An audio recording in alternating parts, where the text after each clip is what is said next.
Thank you. Mr. Chairman, I rise in support of H.R. 3590, the Sportsman's Heritage and Recreational Enhancement Act of 2013. I would like to speak specifically to Title VI of the bill. The fundamental constitutional right to bear arms must be protected for all law-abiding citizens. Americans deserve the right to exercise their rights to not only enjoy recreational activities, but also to provide self-defense for themselves and their loved ones. In the 111th Congress, this body passed legislation that ultimately became law, which allows for guns to be legally possessed and carried on lands within our national parks. Following the enactment of that legislation, the Army Corps of Engineers immediately issued the following release. Public Law 111-024 does not apply to Corps projects or facilities. The passage of this new law does not affect application of Title 36 regulations.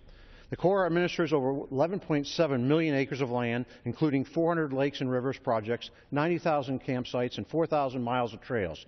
Much of this land is remote and without quick access to emergency services or law enforcement, so the ability to carry a firearm in the case of emergency is imperative.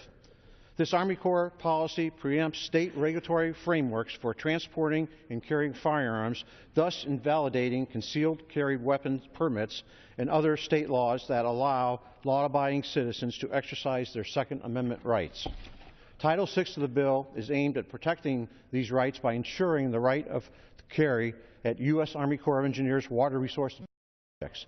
Specifically, this legislation prohibits the Secretary of the Army from enforcing any regulation that prevents an individual from possessing firearms on these properties, thereby restoring the continuity to federal law.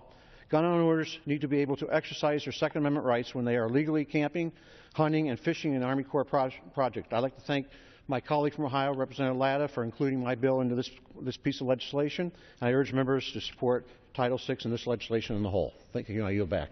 The gentleman yields back.